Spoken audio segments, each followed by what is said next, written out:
И Бог каза на Ной: направи си ковчег от гоферово дърво, направи го с отделения и го намажи с смола отвътре и отвън. Дървото не е просто материал, а пророчески образ на кръста, който трябваше да стане символът на божествената любов към човека. Смолата не е просто покритие, а символ на кръвта на агнеца.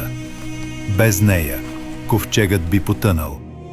Както и без кръвта на Исус няма спасение. Кръвта на агнеца, която бе пропита от дървения му кръст. Отче, прости им, защото не знаят какво вършат. И това е, което различава кръста на Исус от всички останали. Така трябва да го направиш.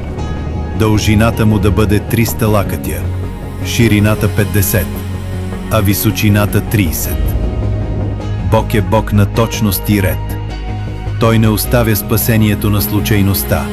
Всяка мярка сочи към Неговата съвършена воля. Направи му покрив и го завърши на един лакът отгоре.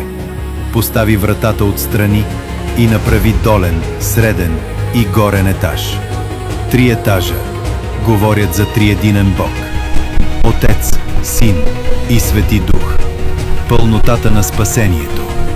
Една врата, която може да бъде само Христос. Аз съм вратата, който влезе през мене, ще бъде спасен. Аз ще докарам потоп от води на земята, продължи Бог, за да погубя всяка твар под небето, в която има дихание на живот. Всичко, което е на земята, ще загине.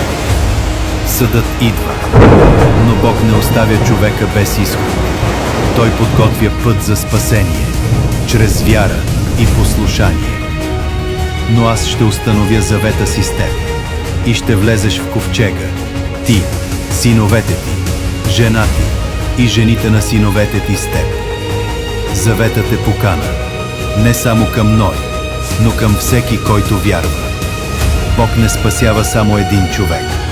Той спасява домове, поколения, наследства. И от всичко живо, от всяка твар, ще въведеш по 2, мъжко и женско, за да останат живи с теб. От птиците, от добитъка, от всичко, което пълзи по земята, по 2 от всеки вид ще дойдат при теб, за да ги запазиш живи. Бог не забравя творението си. Той е Бог на живота, на възстановяването, на новото начало.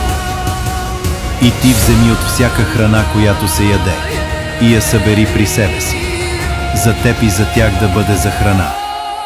И Ной направи всичко, както му заповяда Бог.